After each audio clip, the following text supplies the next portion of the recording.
لا تخف، فلست أنت من سيدخل البلد. بهدف إبراز دور وأعمال الفرق المسرحية المحلية وتحفيزها على تطوير عروضها فكريا وتقنيا، انطلقت بولاية صلالة فعاليات مهرجان ظفار المسرحي الثاني بمشاركة 7 فرق مسرحية من المحافظة.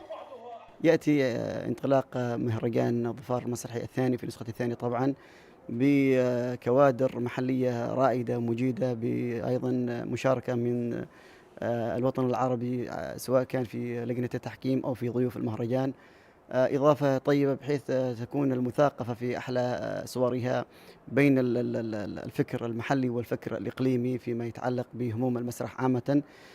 تشارك 7 فرق محلية في هذا المهرجان في الفترة من 5 إلى 12 إن شاء الله من هذا الشهر، من شهر ديسمبر.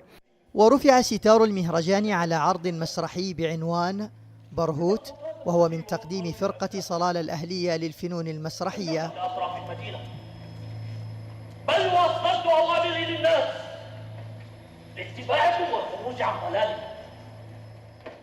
طبعا أهمية المهرجانات بشكل عام، المهرجانات العربية والدولية، هي مهمة بإثراء الحركة الثقافية والحركة الحضارية والمسرحية في الوطن العربي وفي الدول العربية.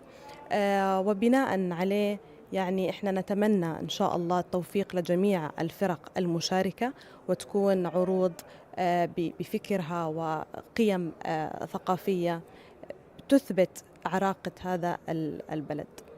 كما ستقام 6 عروض على خشبة مسرح أوبار بالمديرية العامة للتراث والسياحة بمحافظة ظفار، تتناول ظواهر مجتمعية وتحث على الالتزام بالقيم والثوابت والهوية الوطنية. اليوم بداية المهرجان وكانت بداية مبشرة بالخير، ما شاء الله في إقبال جميل من الحضور والمشاركين المسرحيين وغير المسرحيين، الكبار والصغار والفنانين وغير الفنانين.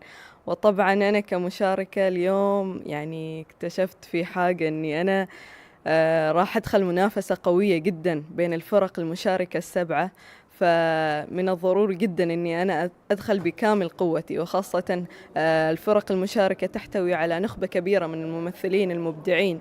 لتلفزيون سلطنة عمان، حسين بن مسلم جعبوب، ولاية صلالة.